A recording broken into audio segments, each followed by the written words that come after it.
Welcome to this explainer on the Scotch Game. It's this ancient chess weapon that basically fell into complete obscurity before having a totally dramatic resurrection on the world stage. Listen, if you've ever felt completely overwhelmed by those endless mountains of opening theory, or if you're just looking for a really dynamic, aggressive way to command the center with the white pieces, well, you're in exactly the right place. Let's dive in. Okay, here is a quick look at our roadmap. We'll be hitting 1. Introduction and history. 2. The starting position. 3. White's best weapons. 4. Black's top defenses. And 5. The gambits. Starting right off with Section 1, Introduction and History.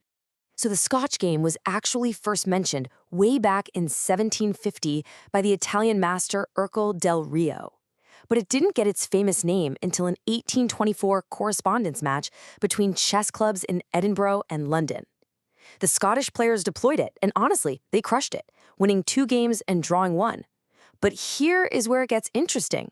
By the 20th century, it had almost completely faded from master-level play. People just thought it lacked strategic depth. Fast forward to 1990, and Garry Kasparov, literally one of the greatest players ever, completely shocks his arch-rival Anatoly Karpov by reviving it in the World Championship. Suddenly, the Scotch was back, and it was back with a vengeance. All right, moving on to Section 2, the starting position. So how do we actually get there on the board? Play kicks off with the standard 1e4, e5, and then 2 nf3, nc6. But right here on move 3, instead of the traditional bishop development you see all the time, white strikes the center immediately with 3d4. This literally forces black to give up their central e5 pawn right out of the gate. Now, pushing that pawn to d4 so early creates a really fascinating strategic trade-off.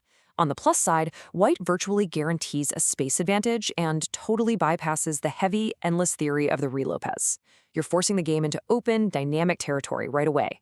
But, there is a cost. White releases the central tension super early.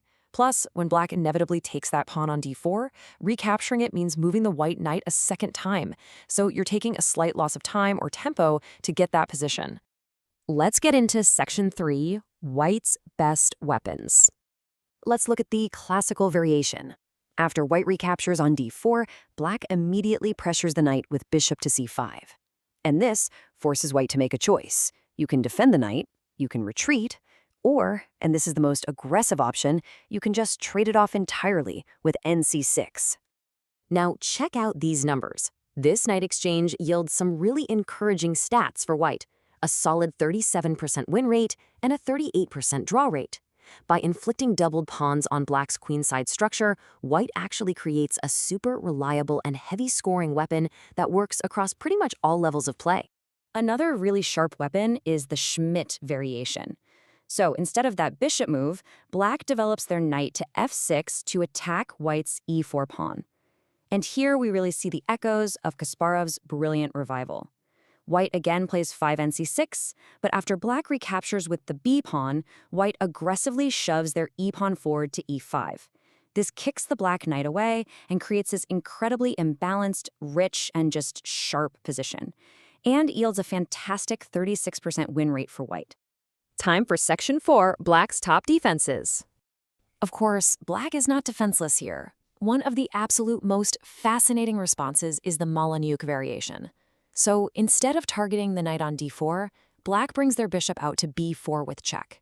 This is a brilliant choice, honestly, because to block that check, white is basically forced to play their pawn to c3. And why does that matter? Because putting that pawn on c3 completely robs white's b1 knight of its absolute best developing square. It's this subtle move, but it totally disrupts white's coordination. And the statistics totally back up how powerful this disruption is.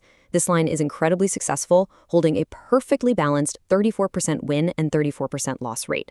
Look, if you're playing as black, completely equalizing the game right out of the opening like this, that is a massive victory.